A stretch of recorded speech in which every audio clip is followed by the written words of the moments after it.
कल rate of change की बात कर रहा था ना मैं। रेट ऑफ चेंज वाला पार्ट स्टार्ट कर दिया था क्या मैंने?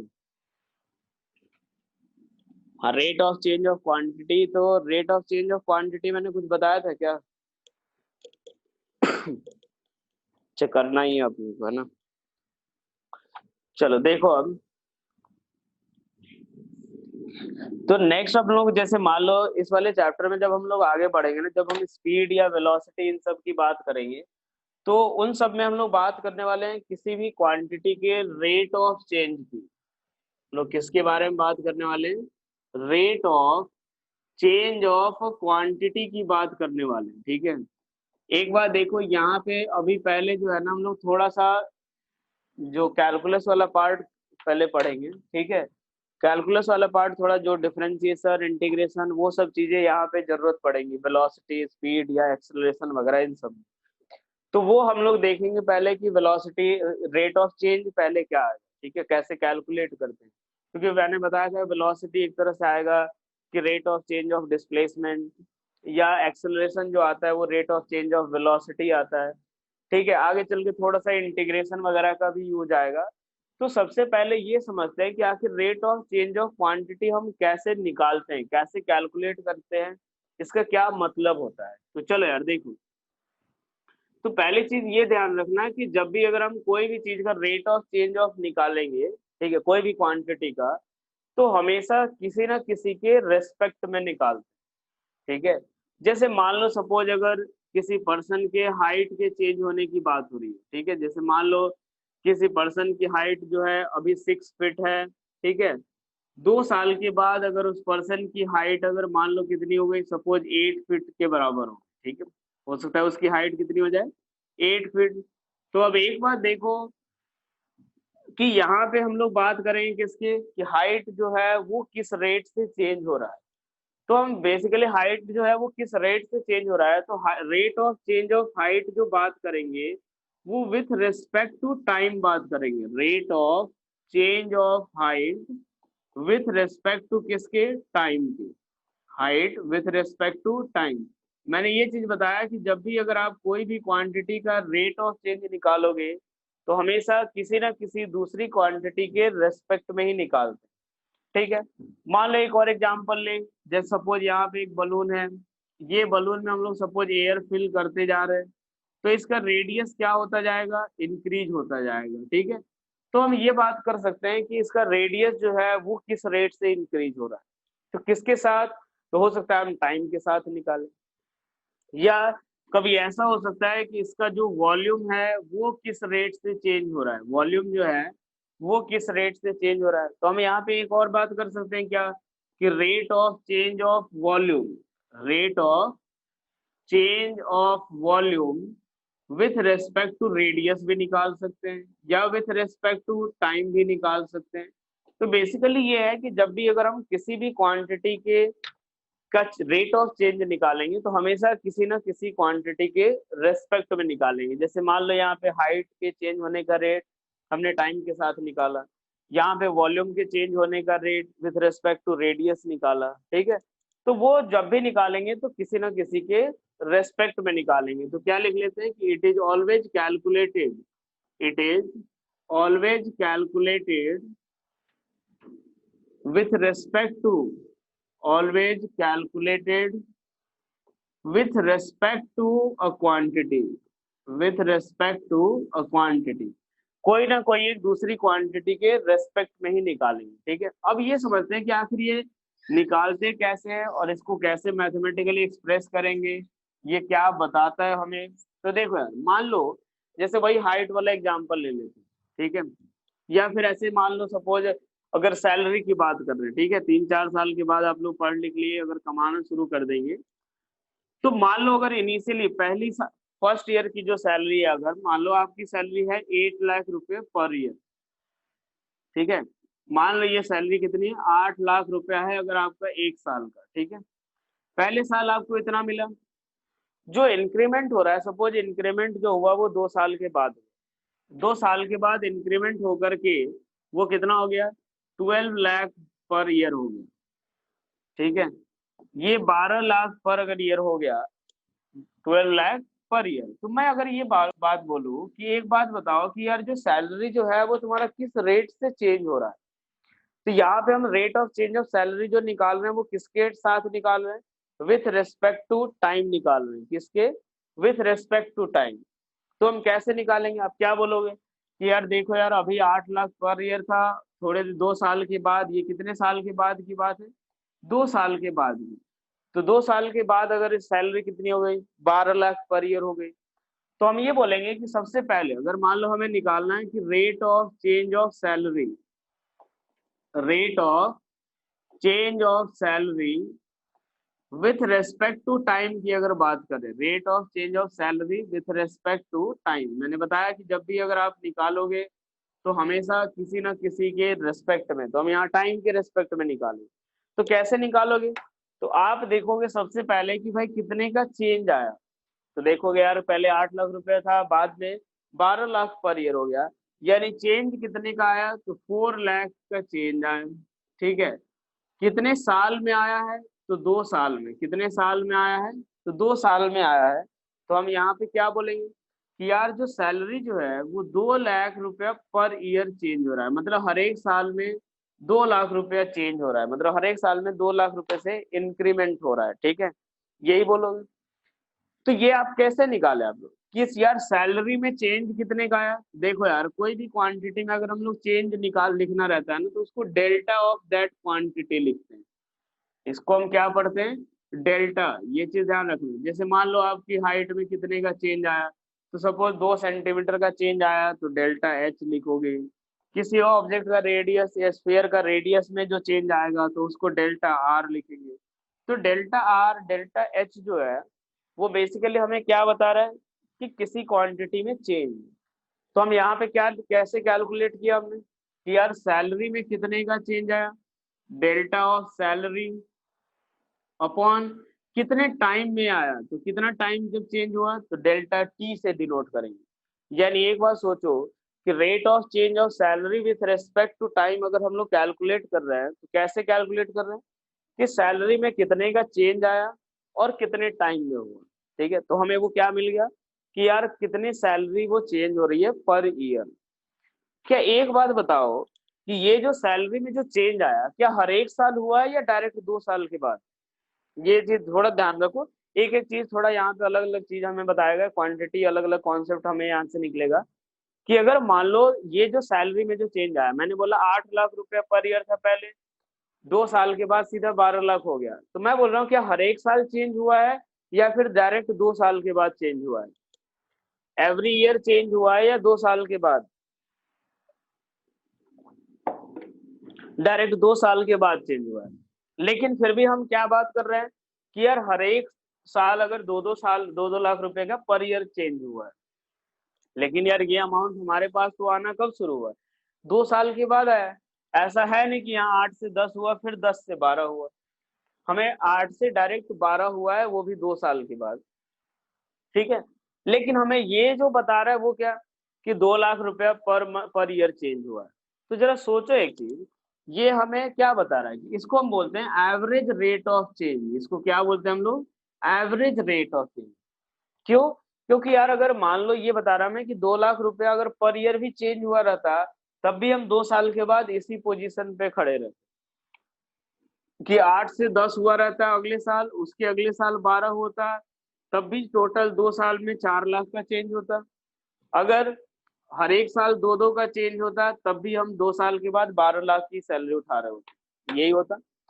तो ये हमारा क्या बताता है कि एवरेज रेट ऑफ चेंज, कि एक्चुअल में हुआ नहीं है ये चीज कि हर एक साल 2-2 हुआ है, हर एक एवरी ईयर जो है वो 2 लाख का इंक्रीमेंट नहीं हुआ है, डायरेक्ट 2 साल के बाद 4 का इंक्रीमेंट हुआ। लेकिन अगर इस रेट से बढ़ता यानी 2 लाख हर एक साल जो है वो 2-2 लाख रुपया भी बढ़ता, तब भी हमारी सैलरी जो है वो इतनी ही होती।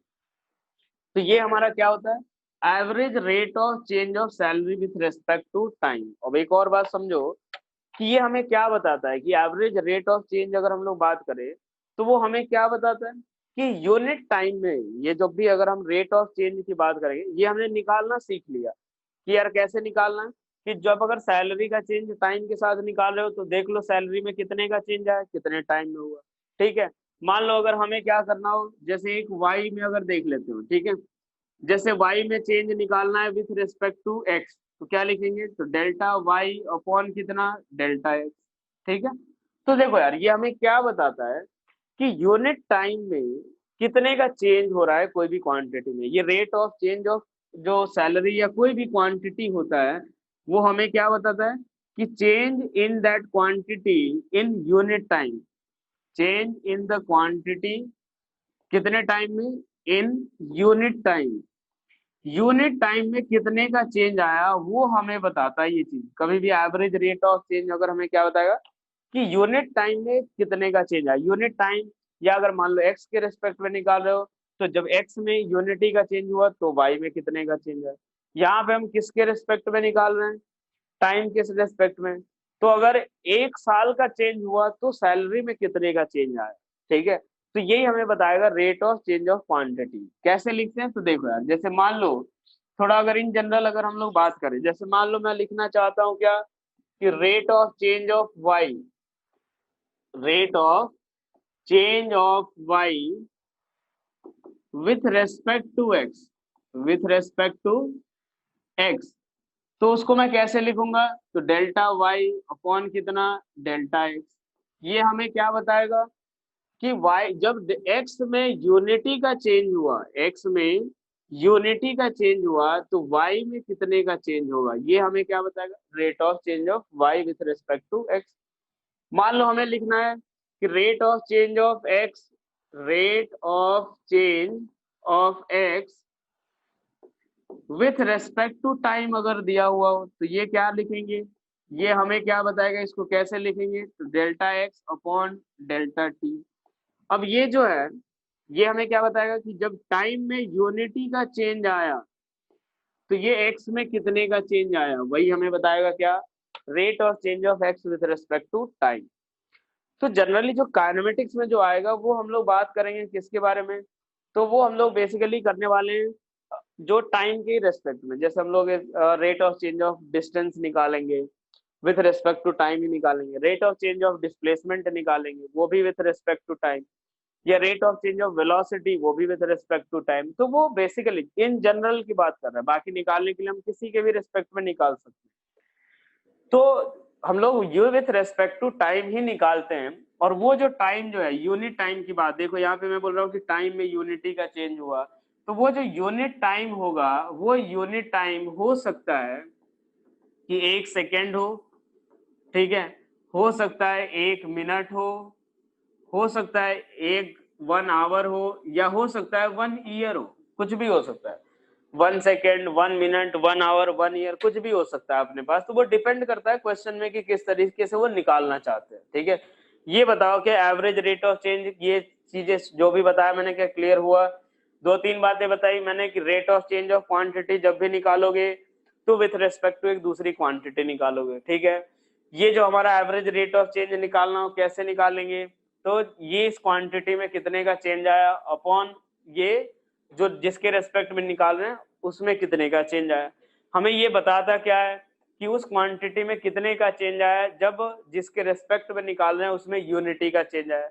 अगर हम टाइम के रेस्पेक्ट में निकाल रहे हैं तो हम क्या करेंगे कि जब यूनिट टाइम मतलब 1 सेकेंड का चेंज आया, या 1 मिनट का, या 1 आवर, या 1 ईयर का चेंज आया, तो उस पर्टिकुलर क्वांटिटी में कितने का चेंज आया होगा। यही हमें क्या बताएगा, average rate of change of quantity. क्या ये सब क्लियर, हाँ या ना, ये बताओ। ये पूरा क्लियर हो गया सभी को। चलो, ये हमने देख लिया किसके बारे में, एवरेज रेट ऑफ चेंज की बात हमने कर ली। अब एक बात सोचो, जैसे मान लो अगर मैं ये देख रहा हूं कि अगर टाइम इंटरवल जो रहे, ठीक है, जैसे ये चीज देखो,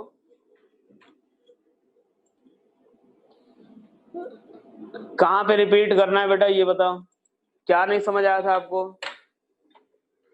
2-3 बातें मैंने बताई। पहली चीज, तो जब भी आप rate of change of quantity निकालोगे विथ रिस्पेक्ट टू एक कोई भी दूसरी क्वांटिटी निकालोगे, एवरेज वाला, जैसे देखो मैंने बोला था कि यार 8 लाख से बढ़ के कितना हो गया था, 12 लाख, कितने साल में, 2 साल में। तो 2 लाख रुपया पर ईयर आ रहा है, ये कितना आ रहा है, 2 लाख रुपया पर ईयर आ रहा है। लेकिन ये 2 लाख रुपए हर साल इंक्रीमेंट नहीं हुआ है। ये हमारा 2 लाख रुपए हर साल रेट बता रहा है ये चीज, लेकिन हर साल नहीं हुआ ये डायरेक्टली 2 साल के बाद हुआ। लेकिन ये बता रहा है कि अगर आप हर एक साल 2-2 लाख का भी इंक्रीमेंट करते तो भी 8 से 12 ही पहुंचते। तो एक तरीके से ऑन एन एवरेज रेट बता रहा है। ये क्या बता रहा है? हमारा एवरेज रेट ऑफ चेंज की बात कर रहा है ये चीज, ठीक है। और वो कैसे निकाला अपन ने? तो चेंज इन सैलरी अपॉन कितना? चेंज इन टाइम के बराबर। ये एवरेज रेट ऑफ चेंज ये क्या बताएगा कि जब इसमें यूनिट टाइम का चेंज आया तो सैलरी में कितने का चेंज आया। क्लियर हो गया ये चीज? कोई भी क्वांटिटी में चेंज निकालना है, रेट ऑफ चेंज निकालना है, तो पहले आप उस क्वांटिटी का चेंज निकालो, फिर अपॉन जिसके रेस्पेक्ट में निकाल रहे हो उसमें कितने का चेंज आया वो निकाल रहे हो। क्लियर यहां तक? हाँ या ना? ये बताओ भाई, क्या ये क्लियर हो गया? अब ये था हमारा कौन सा? एवरेज रेट ऑफ चेंज, ठीक है। एक और हमारा आता है इंस्टेंटेनियस रेट ऑफ चेंज की बात करते हैं। एक हम लोग बात करते हैं कौन सा? इंस्टेंटेनियस रेट ऑफ चेंज की, ठीक है। दो हर एक क्वांटिटी में, जैसे मान लो एक हमारा आएगा एवरेज वेलोसिटी आएगा, एक एवरेज स्पीड आएगा, एक इंस्टेंटेनियस स्पीड आएगा, एक इंस्टेंटेनियस वेलोसिटी आएगा। तो यही हमारा इंस्टेंटेनियस रेट ऑफ चेंज हम लोग निकालेंगे। वो क्या बताता है वो चीज देखो, इंस्टेंटेनियस रेट ऑफ चेंज, ठीक है। जैसे अगर एक बार सोचो, अगर मान लो कोई आदमी की हाइट, या फिर यही जैसे मान लो ये एक आदमी की हाइट ये इंक्रीज हो रही है, ठीक है। ये मान लो 6 फीट से लेकर के, कोई मान लो बहुत ज्यादा ही तेजी से बढ़ रहा है, 2-4 दिन में 1-1 फीट बढ़ रहा है ऐसे। तो सोचो यार, जो 6 फीट से अगर इसकी हाइट जो है वो 8 फीट हो जा रही है, मान लो कितने दिन में? मान लो अपने पास ये हो रहा है कम से कम 10 घंटे में, मान लो, ठीक है। 10 आवर्स में ये इतना ज्यादा बढ़ रहा है। कोई आदमी या कोई भी चीज ले लो जिसकी हाइट ये इस तरह से इंक्रीज हो रही है, 6 फीट से लेके 8 फीट हो जा रही है, ठीक है। अब एक बार सोचो, ऑन एन एवरेज चेंज निकालेंगे तो कितना? Rate of change of height with respect to time 8 minus 6/10 hour निकालेंगे। लेकिन एक बार सोचो, ये जो हाइट है वो धीरे धीरे बढ़ रहा है, वो हाइट जो है वो धीरे धीरे बढ़ रहा है। सपोज आपने किसी पर्टिकुलर इंस्टेंट पे देखा कि किस रेट से हाइट चेंज हो रहा है, किसी पर्टिकुलर, जैसे मान लो अपने पास, हम कैसे लिखेंगे? Rate of change of, average rate of, अगर मैं बात करूं एवरेज रेट ऑफ चेंज, यहाँ पे मैं अभी 1-2 एग्जांपल और लूंगा, ध्यान से सुनते रहना, समझ आ जाएगा। Average rate of change of height with respect to time अगर निकाल रहे हैं, height with respect to time, तो उसमें हमारे पास क्या आएगा? इसको कैसे लिखेंगे? तो डेल्टा एच अपॉन कितना? Delta T. Delta H upon कितना लिखेंगे?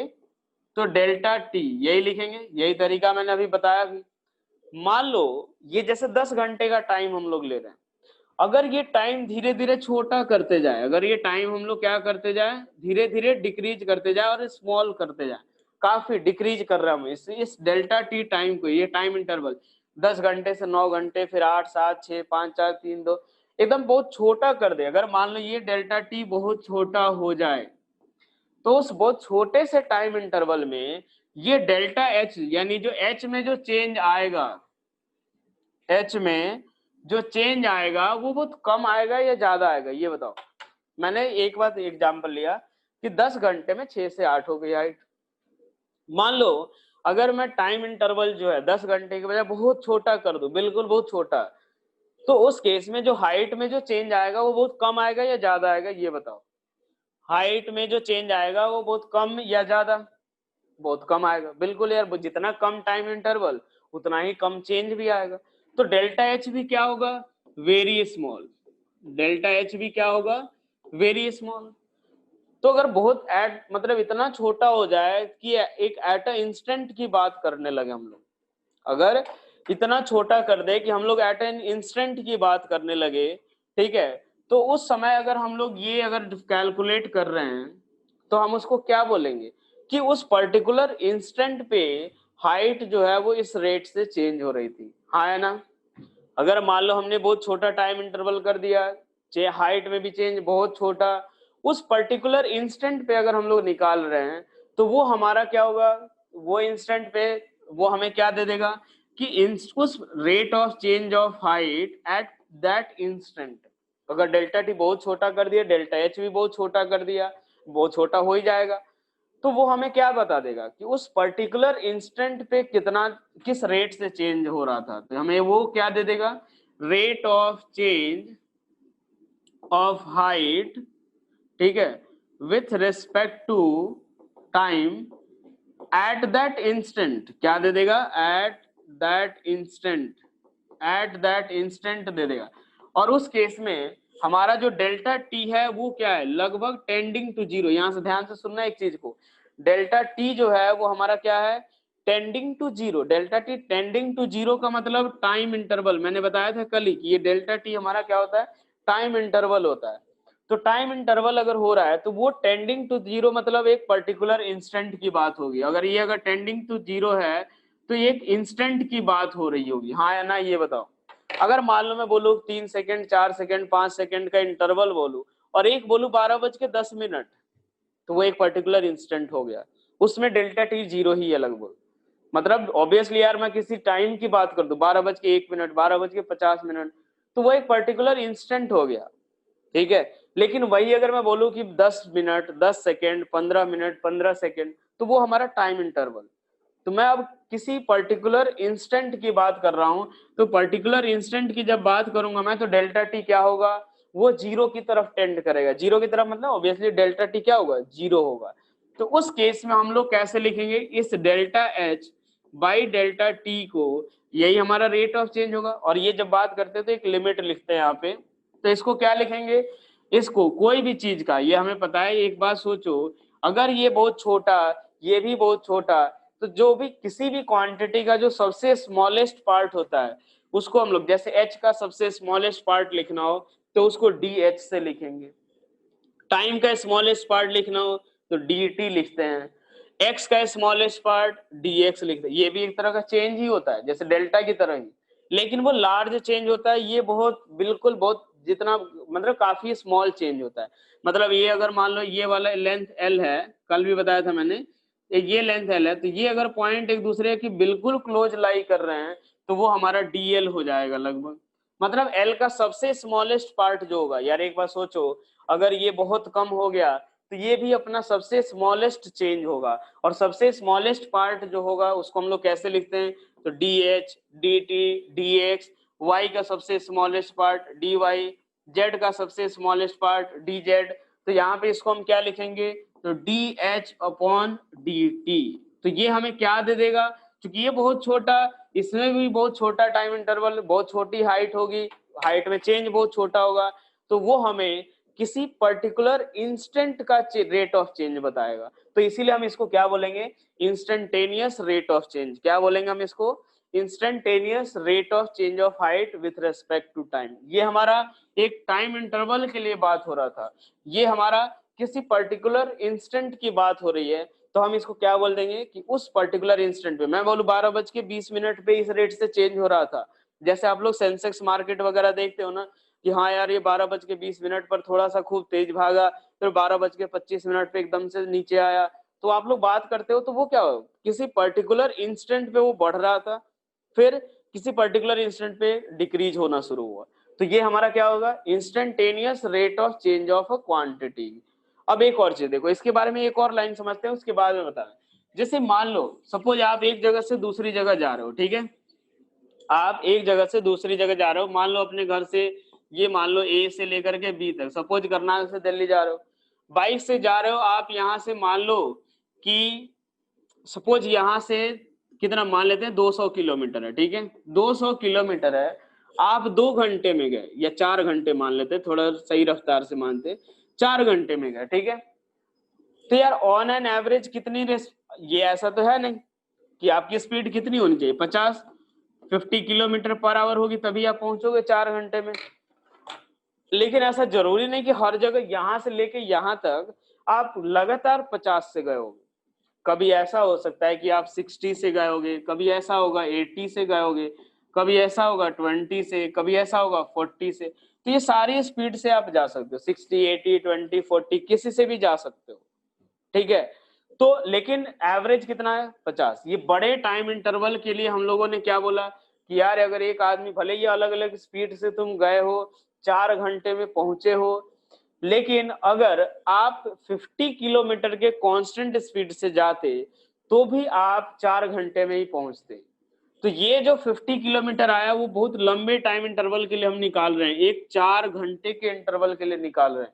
तो ये हमारा कौन सा होगा, एवरेज होगा या इंस्टेंटेनियस, ये बताओ, ये एवरेज होगा या इंस्टेंटेनियस, फटाफट बोलो जल्दी से। ये जो 50 किलोमीटर पर आवर का rate of change of distance ही है, तो ये जो rate of change of distance with time है वो हमारा क्या है, एवरेज चेंज होगा। क्यों, क्योंकि बहुत लंबे टाइम इंटरवल के लिए बताया मैंने भाई, एवरेज होगा। ये हमारा क्या होगा, ये 4 घंटे के लंबे टाइम इंटरवल के लिए हम लोग बात कर रहे हैं, तो ये 4 घंटे के लंबे टाइम इंटरवल के लिए हमारा क्या आएगा, एवरेज आएगा।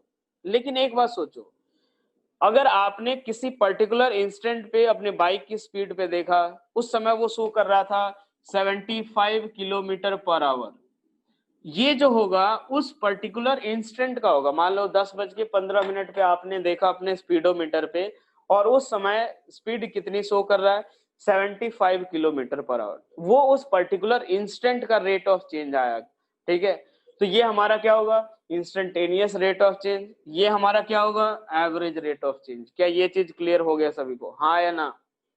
क्या ये क्लियर हुआ कि एवरेज रेट ऑफ चेंज हमें क्या बताता है, इंस्टेंटेनियस रेट ऑफ चेंज हमें क्या बताता है? इंस्टेंटेनियस रेट किसी पर्टिकुलर इंस्टेंट पे अगर क्वांटिटी के चेंज होने का रेट निकाल रहे हैं तो इंस्टेंटेनियस, अगर एवरेज किसी एक लंबे टाइम इंटरवल के लिए निकाल रहे हैं तो एवरेज रेट ऑफ चेंज। ठीक है, जैसे मान लो 75 वाला, जैसे मान लो मैं बोल रहा हूँ कि 75 किसी पर्टिकुलर इंस्टेंट पे आपने उसकी वेलोसिटी अपने स्पीडोमीटर पे देखा, और उस समय स्पीड कितनी शो कर रहा है वो 75। तो ये 75 जो होगा वो उस पर्टिकुलर इंस्टेंट की स्पीड होगी, यानी instantaneous rate of change of speed होगा, sorry instantaneous rate of change of distance होगा। क्या ये क्लियर हुआ,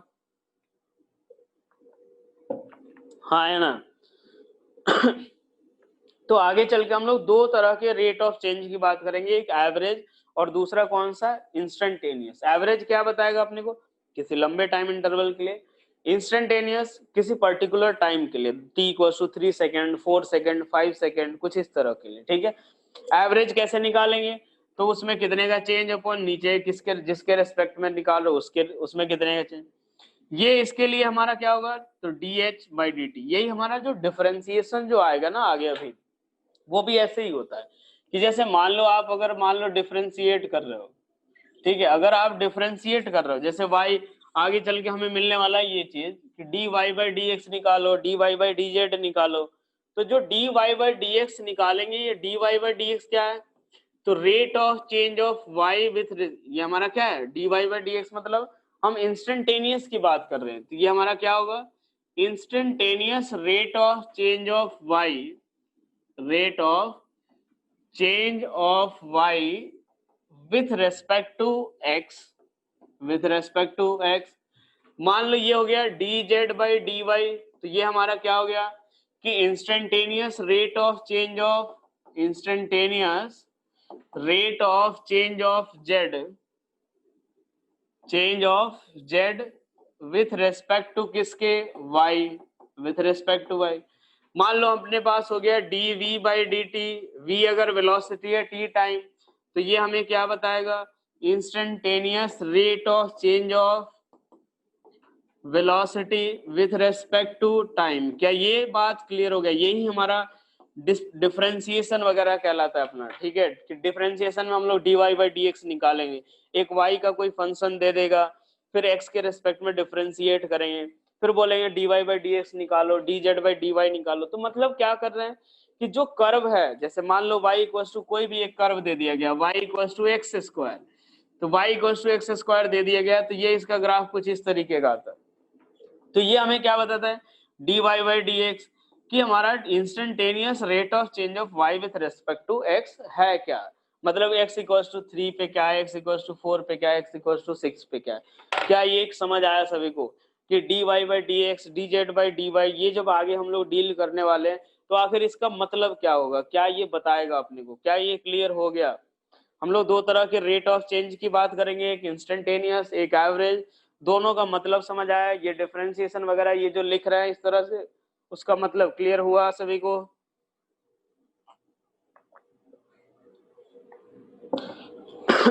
चलो नेक्स्ट अब हम लोग देखते हैं कौन सा। अब इसके बाद एक और बात आती है स्लोप के बारे में थोड़ा सा। ये तो हमने रेट ऑफ चेंज की बात कर ली, थोड़ा एक और चीज अपने को देखने को जो मिलेगा स्लोप के बारे में, कि स्लोप क्या होता है। ठीक है, ये स्लोप देखो यार, जैसे मान लो एक एग्जांपल मैं लूं कि एक ऐसा पहाड़ ले लेता हूं मैं, और एक पहाड़ में कुछ इस तरीके का ले लेता हूं, ऐसा पहाड़। किस पे चढ़ना आपको थोड़ा आसान होगा, पहले वाले पहाड़ पे चढ़ना या दूसरे वाले पे? किस पे चढ़ना आसान होगा? किस पे चढ़ना थोड़ा आसान होगा? पहले वाले पे। सही बात है, पहले वाले पे चढ़ना आसान होगा। क्या बोलोगे कि यार इसका जो इंक्लिनेशन है हॉरिजॉन्टल के साथ, और इसका इंक्लिनेशन ये मान लो θ1 एंगल बना रहा है और ये θ2 बना रहा है, तो क्या बोलोगे कि यार इसका इंक्लिनेशन थोड़ा कम है, इसका इंक्लिनेशन ज्यादा है, तो इसीलिए इस पे चढ़ना थोड़ा मुश्किल होगा, इस पे चढ़ना थोड़ा आसान होगा। तो ये जो इंक्लिनेशन है हॉरिजॉन्टल के साथ, ये जो इंक्लिनेशन होता है विथ हॉरिजॉन्टल, ये हमें क्या बताता है? इंक्लिनेशन विथ हॉरिजॉन्टल का जो आइडिया देता है, वही हमें क्या किससे पता चलता है? वो स्लोप से पता चलता है। इंक्लिनेशन विथ हॉरिजॉन्टल जो होता है वो हम लोग, इंक्लिनेशन विथ हॉरिजॉन्टल ये जो होता है वो हमें इसका आइडिया कौन देता है? स्लोप। आप ऐसे भी बोल सकते हो कि यार ये इसका स्लोप कम है, इसका स्लोप ज्यादा है, तो इसीलिए ये क्या होता है, इस पे चढ़ना थोड़ा आसान है, इस पे चढ़ना मुश्किल है। ठीक है, तो ये क्या होता है हमारा, ये जो स्लोप होता है वो हमें क्या बताता है कि कोई भी लाइन हो गया, कोई भी अगर ऑब्जेक्ट या जैसे कोई भी कर्व हो गया, तो किसी पर्टिकुलर टाइम पे या किसी पर्टिकुलर एक्स या वैल्यू पे वो उसका हॉरिजॉन्टल के साथ कितना ज्यादा या कम इंक्लिनेशन है, तो उसके बारे में आइडिया कौन देता है? स्लोप। ये स्लोप का मतलब समझ आया? स्लोप आखिर बताता है को क्या है? जैसे मान लो सपोज मैंने एक ऐसा ले लिया, एक ये वाला इस तरह का एक वेज ले लिया, एक ऐसा वेज ले लिया, बोलो यार इस पे तो आदमी आराम से दौड़ता हुआ चढ़ जाएगा, इस पे थोड़ा मुश्किल होगा क्योंकि ये हॉरिजॉन्टल के साथ थोड़ा ज्यादा एंगल से इंक्लाइंड है। तो हॉरिजॉन्टल के साथ ज्यादा एंगल से इंक्लाइंड है, यानी इसका स्लोप जो होगा, ये पहला मान लो ये दूसरा मान लो, तो इसका जो स्लोप होगा वो ग्रेटर होगा किससे? दूसरे वाले के स्लोप से। क्या समझ आया चीज? कि पहले वाले का स्लोप जो होगा वो ज्यादा होगा किससे? दूसरे वाले के स्लोप से। तो ये स्लोप हमें बेसिकली आइडिया किसके बारे में देता है कि हॉरिजॉन्टल के साथ जो है उसका इंक्लिनेशन कितना ज्यादा या कम है। क्या ये चीज क्लियर हुआ सभी को? हाँ या ना? भाई ये बताओ फटाफट, ये हॉरिजॉन्टल इंक्लिनेशन क्लियर हुआ, ये चीज स्लोप ये पता चल गया। अब एक बात देखो, कोई भी अगर हमें कर्व वगैरह दिया हुआ है, अगर हमें कोई भी कर्व दिया हुआ है तो उसका स्लोप वगैरह, या जैसे मान लो कोई भी लाइन दिया हुआ है उसका स्लोप हम कैसे निकालते हैं? जैसे मान लो ये हमने ले लिया वाई एक्सिस ये और एक्स एक्सिस, ये वाई हो गया ये एक्स एक्सिस। थोड़ा आप ध्यान से देखना इसमें, मान लो कुछ इस तरीके का एक कर्व बनाया अपन ने, ऐसा एक कर्व ले लिया अपन ने। ठीक है, मैंने क्या किया, दो पॉइंट लिए इस पे ए और एक पॉइंट ले लिया इस पे बी, इन दोनों को ज्वाइन कर दिया एक लाइन से मैंने। ठीक है, ये हमने ज्वाइन कर दिया। इस पॉइंट का जो कोऑर्डिनेट है वो कितना है? x1 comma y1। इस पॉइंट का कोऑर्डिनेट कितना है? x2 comma y2। इस पॉइंट का कोऑर्डिनेट x1 कॉमा y1, उस पॉइंट का कोऑर्डिनेट x2 कॉमा y2 है। अब एक बात देखो, x1 y1 जो हम लोग ले रहे हैं, तो यहां से क्या आएगा अपने पास कि ये जो पार्ट आएगा ये हमारा कितना होगा? x1, ये कितना? y1। हाँ या ना ये बताओ? ये जो आएगा वो y1, ये जो आएगा वो x1 के बराबर, यही आएगा। अरे हाँ है ना, ये अगर इसका कोऑर्डिनेट x1 कॉमा y1 है तो इसका ये x1 ये कितना? y1। यहां से अगर हम लोग ड्रॉ करें तो ये हमारा, यहां से देखो ये वाला जो पार्ट होगा ये हमारा कितना होगा? x2, और ये जो पार्ट होगा ये हमारा कितना होगा? y2 के बराबर, यही आएगा। अब एक बात सोचते हैं यहाँ पे, यहां से अगर देखें तो चलो यार, यहां से अगर देखना अपने को, तो इस लाइन का अगर हमें स्लोप निकालना है, जैसे मान लो मैंने क्या किया, यहां से ऐसे ज्वाइन कर दिया कि इंक्लिनेशन अगर निकालना है, तो इंक्लिनेशन हम कैसे निकालेंगे, जैसे इस लाइन का अगर हमें स्लोप यानी हॉरिजॉन्टल के साथ इंक्लिनेशन अगर निकालना है, यानी हमें बेसिकली क्या निकालना है, tan थीटा। जो इस लाइन का स्लोप आएगा वो स्लोप कौन सा होगा, तो स्लोप जो आएगा, यानी स्लोप का मतलब inclination with horizontal, inclination with horizontal, inclination with horizontal, ठीक है।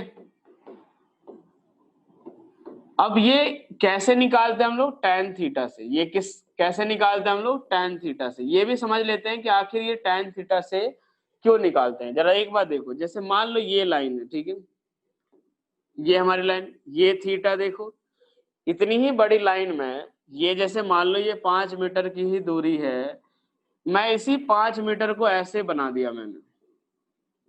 यहां से देखो ये θ1, ये θ2, ये 5 मीटर ही है।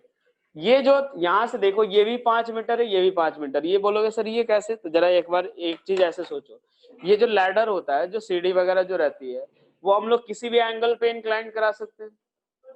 मान लो ये हॉरिजॉन्टल हो गया, ये ग्राउंड, और ये वर्टिकल वॉल हो गया, ठीक है। ये हॉरिजॉन्टल, ये वर्टिकल, एक ही सीढ़ी है, मैं चाहूं तो उसको क्या कर सकता हूँ, इसको ऐसे भी रख सकता हूँ, ऐसे भी, और भी ज्यादा एंगल पे रख सकता हूँ, हाँ या ना, एक ही सीढ़ी है। आप इस केस में देखो, ये वाला सीढ़ी का, ये जो सीढ़ी की लेंथ कांस्टेंट है, लैडर की जो लेंथ, लेकिन यहाँ पे θ1 है इंक्लिनेशन, यहाँ पे θ2। आप बोल रहे हो सर θ2 ग्रेटर देन θ1, ये किस बात पे डिपेंड कर रहा है? ये अगर इस θ1 और θ2 की बात करें, जो इंक्लिनेशन जो डिपेंड कर रहा है, वो इस वाले परपेंडिकुलर और इस बेस, इन्हीं दोनों चीज पे डिपेंड कर रहा है, हाँ या ना, ये बताओ। ये जो θ1 इंक्लिनेशन आ रहा है, θ1 θ2, ये इस परपेंडिकुलर और ये बेस पे डिपेंड कर रहा है, हाँ है ना। और एक बात सोचो, एक और, ये जो परपेंडिकुलर और बेस पे जो कौन सा ट्रिग्नोमेट्रिक रेशियो डिपेंड करता है, tan थीटा, हाँ है ना, tan थीटा ही डिपेंड करता है। तो ये हमें पता है tan थीटा पे डिपेंड करता है।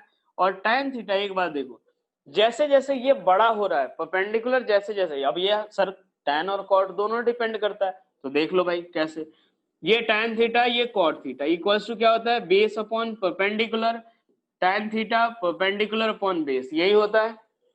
अब ऐसे सोचो कि ये जो परपेंडिकुलर अगर जितना ज्यादा हो रहा है, इंक्लिनेशन या स्लोप जो है वो उतना ज्यादा हो रहा है कि कम, ये जितना ज्यादा हो रहा है, परपेंडिकुलर जितना ज्यादा बड़ा हो रहा है, स्लोप हमारा बढ़ रहा है कि कम हो रहा है, ये सोचो। ये जितना ज्यादा हो रहा है, स्लोप हमारा बढ़ रहा है कि कम हो रहा है, बढ़ रहा है, इंक्रीज हो रहा है, सही बात है भाई। जितना इसमें इतना ही है, इसमें थोड़ा ज्यादा हुआ तो स्लोप बढ़ा। अब स्लोप बढ़ा यानी परपेंडिकुलर के प्रोपोर्शनल है, यानी अगर ये बढ़ेगा, अब इसके हिसाब से अगर ये बढ़ रहा है तो tan थीटा बढ़ रहा है, लेकिन यहाँ देखो अगर ये बढ़ेगा तो cot थीटा डिक्रीज होगा। यानी हमारा कौन सा देगा, कौन सा ट्रिग्नोमेट्रिक रेशियो हमें स्लोप के बारे में बताएगा, tan थीटा। क्या ये समझ आया सभी को, हाँ या ना? tan थीटा जो होगा वो स्लोप बताएगा, वो कैसे बताएगा ये भी क्लियर हो गया, ठीक है। ऐसा नहीं मैंने बोल दिया यार स्लोप जो होता है वो tan थीटा होता है, याद रख लो, मैंने बता दिया आपको, फील करा दिया कि देखो यार एक ही लाइन है, अलग अलग एंगल पे इंक्लाइंड करो, स्लोप अलग अलग होगा, ठीक है। और वो परपेंडिकुलर बढ़ रहा है तो वहां पे क्या हो रहा है, स्लोप बढ़ रहा है। अब एक बात देखो, यहाँ से स्लोप हो गया inclination with horizontal tan theta. चलो यहाँ से देखो tan थीटा की वैल्यू निकालते हैं, ये वाला कितना आएगा, tan थीटा इक्वल होगा तो परपेंडिकुलर अपॉन बेस, मान लो A B C, tan theta की वैल्यू आप क्या लिखोगे, तो बी सी अपॉन कितना, ए सी के बराबर, tan थीटा इक्वल टू क्या लिखोगे, तो बी सी अपॉन ए सी, ये लिखोगे। बी सी किसके बराबर होगा, तो y2 माइनस y1, और ए सी क्या होगा, तो x2 माइनस ऑफ x1 के बराबर। tan थीटा इक्वल्स टू क्या लिखोगे, y2 माइनस y1, ये जो पार्ट होगा वो y2 माइनस y1, और ये जो पार्ट होगा वो x2 माइनस x1 के, हाँ या ना? यही आएगा भाई, ये पूरा x2 ये x1, तो ये पूरा कितना x2 माइनस x1, ये पूरा y2 ये y1, तो y2 माइनस y1, ठीक है। चलो स्लोप आ गया BC equals to y2 minus y1 upon x2 minus x1, ये आ गया अपना। चलो अब इसके बाद हम लोग बात करते हैं, इसको हम क्या लिख सकते हैं ऐसे थोड़ा, तो y2 माइनस y1 यानी फाइनल वैल्यू माइनस क्या आ रही है, initial value, x2 minus x1 final value of x minus initial value of x। तो बेसिकली है क्या ये चीज, तो डेल्टा y अपॉन कितना, डेल्टा x। यानी एक बात देखो, ये स्लोप जो आया, slope equals to tan theta, ये किसके बराबर आया, तो delta y upon delta x। क्या यही हमने देखा था average rate of change of x y with respect to x, क्या है हाँ या ना ये बताओ। ये स्लोप हमारा क्या हुआ, delta y by delta x। Slope कैसे निकालना है, तो अगर आपको कोऑर्डिनेट दिया हुआ है तो y2 minus y1 upon x2 minus x1, या tan थीटा से निकाल लो। दोनों चीजें ध्यान रखनी है, कभी कभी थीटा दिया हुआ रहेगा तो डायरेक्ट tan थीटा निकाल लो, अगर ये दे रखा है तो ये भी यूज कर लेंगे। ये सारी बातें बेटा आगे चल के सारा कुछ सारी चीजें क्वेश्चन में यूज होने वाली है, ठीक है। अब एक और चीज देखो, अगर मान लो मैंने ये बी पॉइंट को धीरे धीरे पास में लाना शुरू कर दिया, बी पॉइंट मान लो मैंने यहाँ पे ले आया, तो ये रहेगा बी पॉइंट को, अगर मान लो यहाँ पे ले आया तो अब थीटा थीटा 1 हो गया, ठीक है।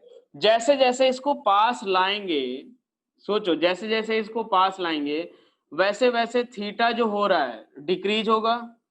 अगर ए जो होगा, सॉरी, अगर मान लो बी जो होगा वो ए की तरफ अगर बढ़ रहा है तो थीटा क्या होगा, डिक्रीज होगा, हाँ या ना, थीटा डिक्रीज होगा। यहां से हम बोल सकते हैं कि tan थीटा भी डिक्रीज होगा, और यहाँ क्या ये चीज बोल सकते हैं हाँ या ना, कि जैसे जैसे बी जो होगा ए की तरफ बढ़ेगा वैसे वैसे ये थीटा डिक्रीज होता जाएगा, tan थीटा भी डिक्रीज होगा, स्लोप भी अपना डिक्रीज होता जाएगा, ठीक है। जरा ऐसे सोचो कि मान लो एक पार्ट, अब हम ये अगर बहुत क्लोज हो जाए, मतलब दूसरे के काफी पास हो जाए, जैसे ये कर्व है अपना, ठीक है, ये कर्व है, ये कर्व है, मान लो अपने पास ए यहाँ पे हो जाए और बी भी यहीं पे हो जाए, तो आप जो लाइन ज्वाइन करोगे क्या ऐसा मिलेगा, हाँ है ना। ए और बी को ज्वाइन करके एक्सटेंड करोगे तो ये मिलेगा क्या, हाँ है ना। अगर ए और बी बिल्कुल एक ही के पास हो जाए, मतलब बहुत छोटा हो जाए, वही मतलब ए बी जो डिस्टेंस है ना वो बहुत छोटा हो जाए, तो क्या ए और बी एक ही पॉइंट पे हो जाएंगे लगभग, यार ये रहा ए और ये रहा बी, तो बहुत छोटा ही होगा ना। तो अब ये क्या बन जाएगा, तो जो ए बी जो लाइन होगी वो हमारा क्या बन जाएगा, तो curve tangent of the curve, A B हमारा क्या बन जाएगा, tangent of the curve. Tangent का मतलब क्या होता है, एक ऐसी लाइन जो कि किसी कर्व को एक ही पॉइंट पे टच करे। क्या ये समझ आया पहले, कि यहाँ पे पहले ए था यहाँ बी था, लेकिन जैसे जैसे पास आया एक दूसरे के काफी क्लोज हो गए, तो ये जस्ट टच करता हुआ निकलेगा, और जस्ट टच करता हुआ जब निकलेगा तो ये हमारा क्या बन जाएगा, टेंजेंट, हाँ या ना, ये बताओ।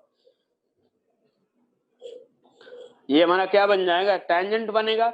और एक बात सोचो, अगर टेंजेंट बनेगा तो टेंजेंट बनने के लिए क्या डेल्टा वाई जो होगा वो भी बहुत छोटा, वेरी स्मॉल, और ये जो होगा डेल्टा एक्स जो होगा वो भी क्या होगा, वेरी स्मॉल, हाँ या ना, ये बताओ।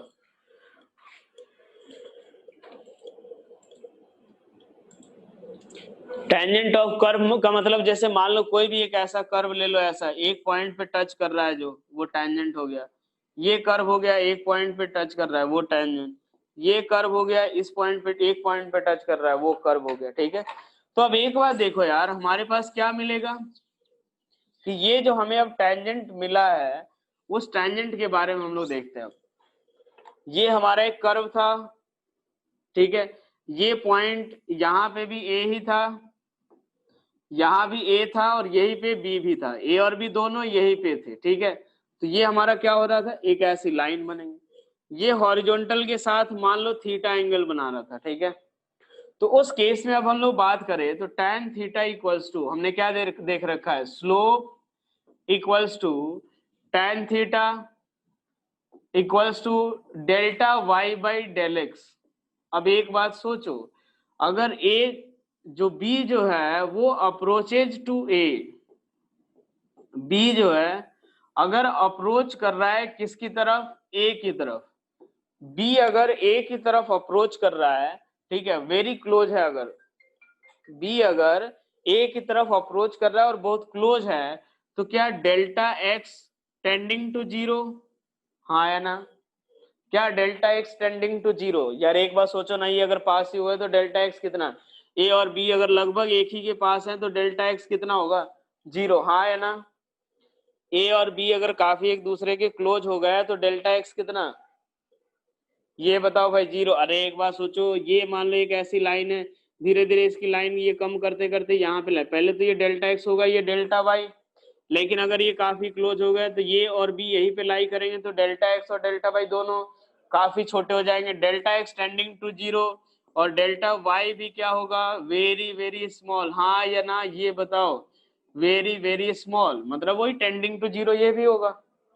तो अब मैं क्या लिखूंगा कि लिमिट, ये लिमिट एक तरह से पुट करते हैं क्योंकि वो वहां पे पहुंच नहीं, डेल्टा एक्स जीरो नहीं होता है, उसकी तरफ बस पहुंचता है, तो उसकी इसीलिए लिमिट लिखते हैं। तो limit delta x tending to zero delta y by del x, इसको क्या लिखेंगे, तो d y by d x. ये मैंने अभी बताया था कि किसी भी चीज का सबसे स्मॉलेस्ट पार्ट अगर आप लिखोगे तो वो कैसे लिखोगे, d y by d x, z का smallest part d z by d x. क्या ये क्लियर हुआ, हाँ है ना? Delta y by del x ये किसके बराबर आएगा, d y by d x. क्या ये समझ आया पहले, हाँ है ना? फटाफट बोलो जल्दी से। अब एक बार देखो, यही हमारा क्या होगा, tan थीटा होगा। अब इससे पहले क्या होता था, delta y by del x हमें एक लाइन का कर्व देता था, हमें एक लाइन का स्लोप देता था, लेकिन अब हमारे पास क्या आया कि slope of tangent of curve, slope of tangent of curve देगा। अब हमें हमें क्या देगा, slope of tangent of curve. ध्यान से देखो अब इस चीज को, जो हमने दो चीजें देखी, एक तो स्लोप बाई tan थीटा से निकालना है, ठीक है, delta y by del x निकालोगे तो एक किसी एक लाइन का स्लोप मिलेगा, ठीक है। अगर मान लो d y by d x कर रहे हो, क्योंकि वही डिफरेंशिएशन बोलेंगे हम लोग आगे चल के, तो वो हमें क्या देगा कि टेंजेंट का स्लोप देगा। हमें क्या देगा कि जो टेंजेंट ड्रॉ किया है उसका स्लोप देगा, किसी कर्व पे जो टेंजेंट ड्रॉ किया उसका स्लोप। ये हम लोग चाहे तो tan थीटा से भी निकाल सकते हैं कि ये जो थीटा एंगल हॉरिजॉन्टल के साथ अगर बना रहा है तो वो tan थीटा जितना आएगा वही क्या होगा हमारा slope of tangent of curve. क्या ये चीज बताओ क्लियर हुआ? पहले ये चीज फटाफट बताओ तो मैं एक बार ब्रीफ कर देता हूँ कि क्या क्या सीखे अपन। क्लियर हुआ ये चीज? चलो एक चीज देखो, अब अपन ने क्या क्या देखा है अपन ने, तो देखो ये समराइज कर देता हूं ताकि अपना याद रहे कि हाँ यार ये सब आगे चल के यूज आएगा, ध्यान रखना। स्लोप ऑफ टेंजेंट, एक मिनट देखो, जैसे मान लो एक कर्व हो गया, कोई भी एक ऐसा कर्व हो गया, एक लाइन दे दी, कोई भी लाइन दे दिया। अब इसका अगर स्लोप निकालना है अपने को, ये अगर स्लोप निकालना है तो हम कैसे निकालेंगे, तो देखो दो तरीका है। ये slope of A B line अगर ड्रॉ करना है, ये फाइंड करना है, तो slope of line A B, slope of line A B अगर ये फाइंड करना है तो क्या आएगा, तो आप ये निकाल लो, delta y by del x निकाल लो, या फिर थीटा अगर दे रखा है तो tan थीटा निकाल लो, ठीक है, ये इससे निकाल सकते हो। या फिर अगर मान लो कोई एक कर्व दे रखा है, जैसे मान लो हमें क्या दे रखा है, कोई भी कर्व ऐसा दे रखा है, अब इसके टेंजेंट का स्लोप, टेंजेंट मतलब यहाँ पे हमने क्या किया, एक मिनट, मान लो ये कुछ इस तरीके का है, यहाँ पे एक टेंजेंट हमने ड्रॉ किया। टेंजेंट का मतलब डरना नहीं यार, टेंजेंट का मतलब क्या होता है कि एक ऐसी लाइन जो एक कर्व को सिर्फ एक पॉइंट पे टच करे। तो ये हमारा मान लो अपने पास ये ऐसा हो गया, ये लाइन मान लो एक ही पॉइंट पे टच कर रहा है, तो ये थीटा हो गया, ठीक है।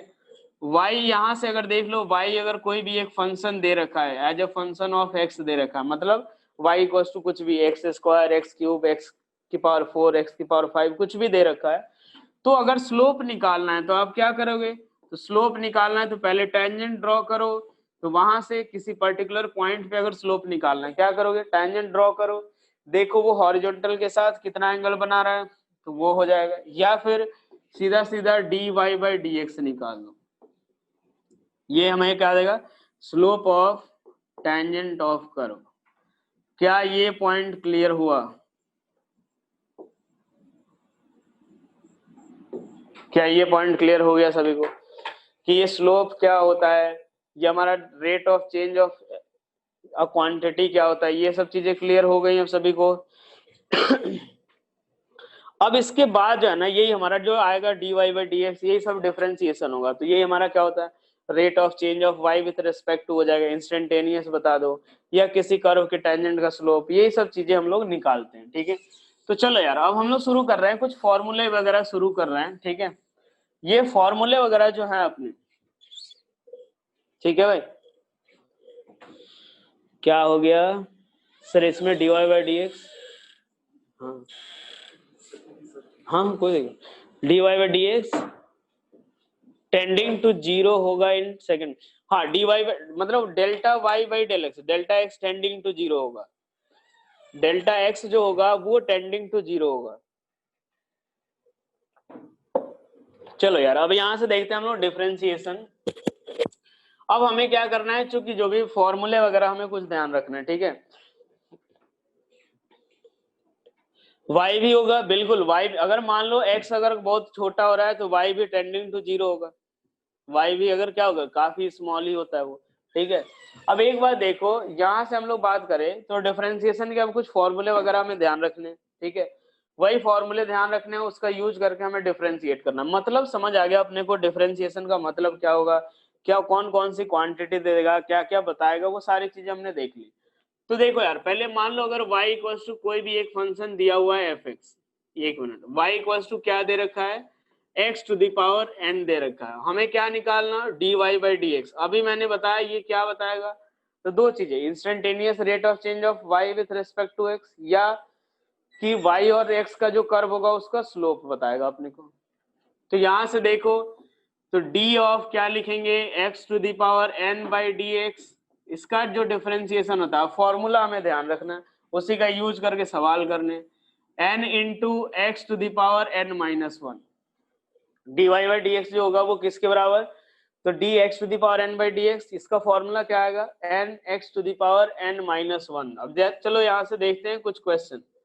मान लो सिंपल सा क्वेश्चन, y इक्वल टू दे रखा है x क्यूब के बराबर, इस केस में अगर dy बाई डी एक्स लिखेंगे तो क्या आएगा, तो d of x cube by d x, यहां ऊपर वाले से कंपेयर करो क्या आएगा, n की वैल्यू 3, तो फाइनली कितना आएगा 3 into x to the power 3 minus one, यानी कितना आएगा 3x स्क्वायर। क्या समझ आया आपको, क्या ये क्लियर हो गया, हाँ या ना ये बताओ, 3x स्क्वायर यही आएगा, क्लियर।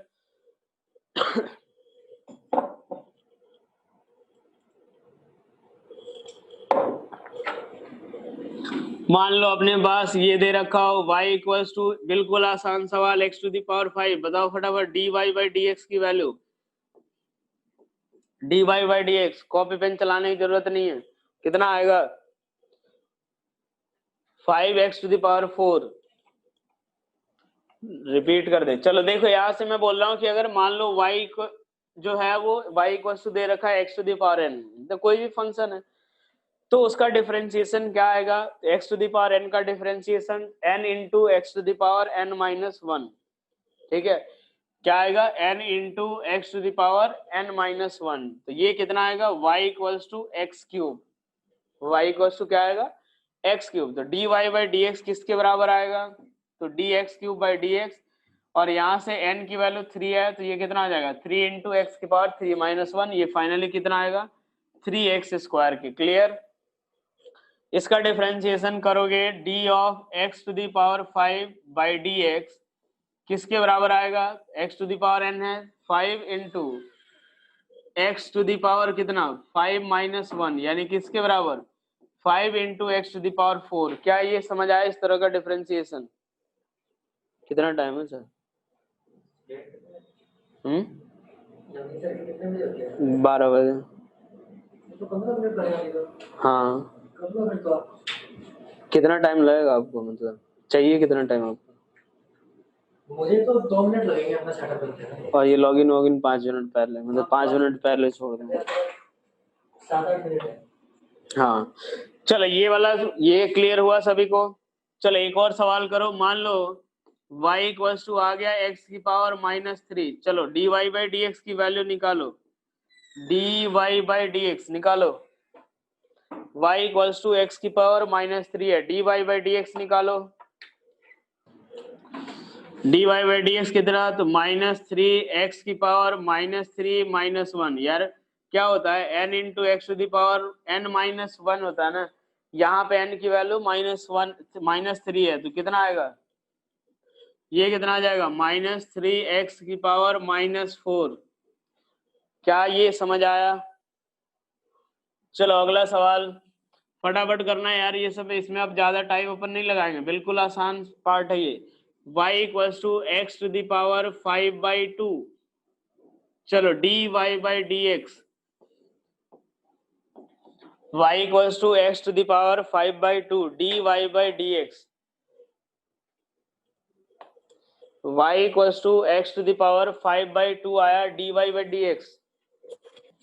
चलो यहां से देखो dy बाई डी एक्स करे तो ये कितना आएगा, तो चलो यार n की वैल्यू 5/2, n की वैल्यू कितनी है 5/2, तो 5/2 इंटू एक्स की वैल्यू 5/2 -1 कितना आएगा, 5/2 x की वैल्यू 5 - 2/1 तो कितना आ जाएगा 3/2। क्या यही आएगा? चलो अब कुछ फॉर्मूले मैं लिख देता हूँ बेटा, वो फॉर्मूले आप लोग ध्यान में रख, कल याद करके आना, कल मैं पूछूंगा। ये फॉर्मूले जो है ना वो आप अभी के अभी उनका स्क्रीनशॉट भी ले लेना, अभी के अभी आप उनका स्क्रीनशॉट भी ले लेना। मान लो रिकॉर्डिंग थोड़ा शाम को आया तो फिर थोड़ा तब तक ऐसा ना हो कि हाँ बोलो कि सर रिकॉर्डिंग ही नहीं आई थी, आप इसका स्क्रीनशॉट ले लेना, फॉर्मूले याद जरूर करके आना। लेकिन ठीक, कल उसी पे सवाल करेंगे। अब एक बात देखो, कोई भी जो कांस्टेंट होगा उसका डिफरेंशिएशन कितना होगा, 0।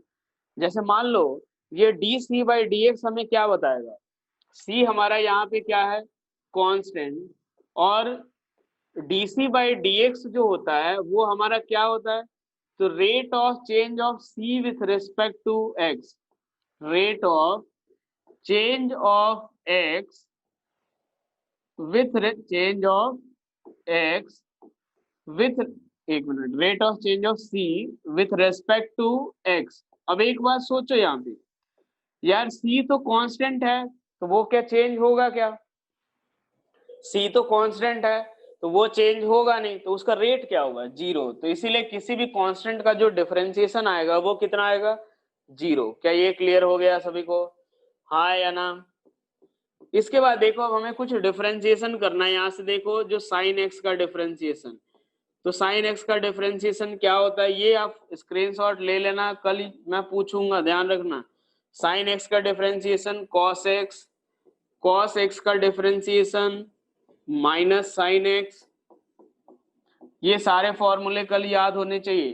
कॉस एक्स का differentiation minus sine x, sec x का डिफरेंशिएशन, सेक एक्स का differentiation sec x into tan x, tan x का डिफरेंशिएशन, टेन एक्स का डिफरेंशिएशन सेक स्क्वायर एक्स,